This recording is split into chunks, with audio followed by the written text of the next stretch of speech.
What's up, guys? I'm Chris, and I'm back now with the third part in the bass processing tutorial.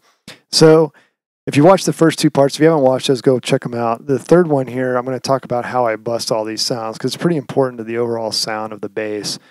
So I'm going to play it real quick for you, the way it sounds without the bus effects on. Sorry, I have the master effects on. I'm going to turn those off too.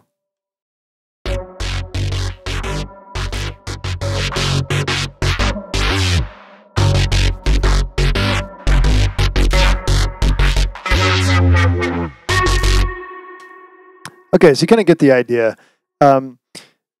So one thing about when you do basses like this, so it's kind of funny. I'm looking at this project and there's just so much MIDI, and I'm not really like a MIDI kind of guy. So it's kind of been, it's kind of funny to look back at how I did this because it's just kind of ridiculous. I'm not very good with MIDI, all these layers and stuff. But anyway, so what I do is I group all this stuff. So if you look at these tracks, right?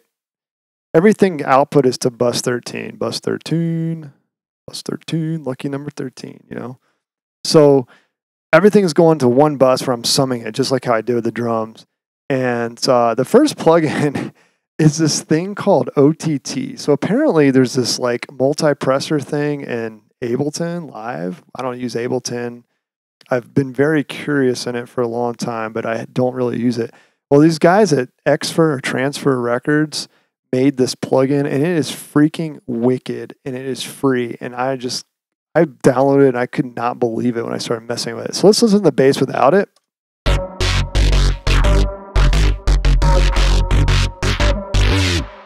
And with it.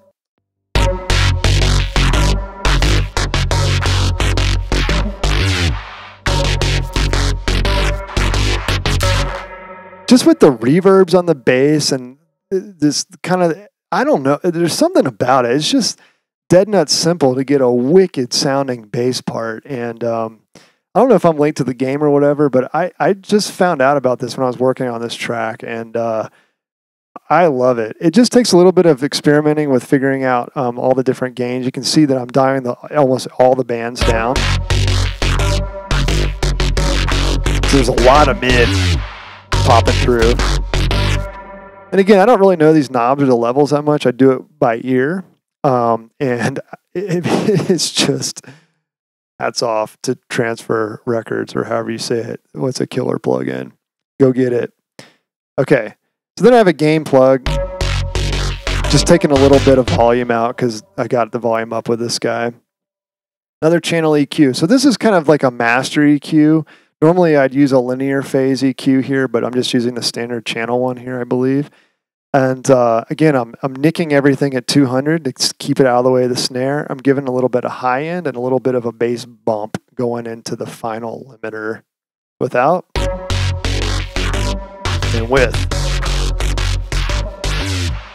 Just a little bit brighter. I find that doing these peaks around like 10K kind of just a little bit kind of gives you like this fake feeling that it's like a hi-fi, or it's like a higher fidelity sound or something, and it kind of does a good job. A1 stereo control. This is another plugin that if you don't own it, go grab it. It's really awesome for bass music, especially. Well, I'd say for mixing any kind of music with drums and a big low end. There's this safe bass feature, which is killer. So what this does, and I've messed with my stereo analyzer to make sure it works. It basically takes anything below the frequency you set, so you can turn this knob at 222, and it puts it in mono. And what is killer about that is the way I used to do sounds like this is I would actually, like make a sub bass on a different synth and layer it with all the stuff that's high pass filter, and that way the sub bass I could like guarantee was in mono. And then I read about this on like DOA or some other drum and bass forum or something, and I immediately went and grabbed it. And it is just freaking awesome because now I don't really need to have multiple layers of the bass. It seems to do the job. It keeps all that stuff in mono. It's really cool.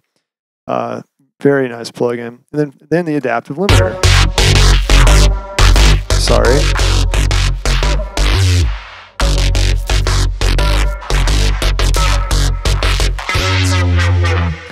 So again, 5.6 is getting a little hot and heavy on the limiter, but again, this is mostly just bringing the overall volume of the bass up, clipping any of those transients that might be popping through and taking up headroom, and just kind of keeping the mix really tight. You know, like I said before, I don't want to go to the end of the track where I've got like all these spikes and the volume of the thing. I want to kind of clip those as I go and kind of keep the mix nice and centered and tight as I go. Okay, so this is the final thing. This is a compressor, but is it doing anything? No, so what is it there for? I will show you, and probably you guys already know. But I'm going to unsolo this bass. I'm going to turn it back down to like -10. Okay, and let's play the track. All right, let's get these guys on.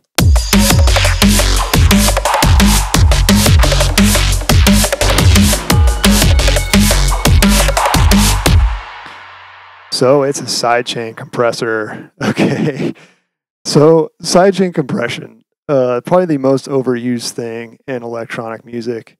But here I'm not using it as like, whoosh, whoosh, whoosh, you know, like one of those like sucking sounds.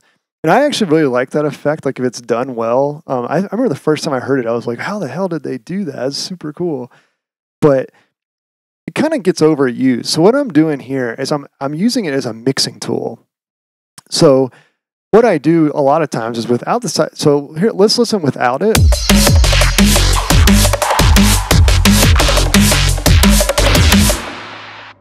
And here's with it.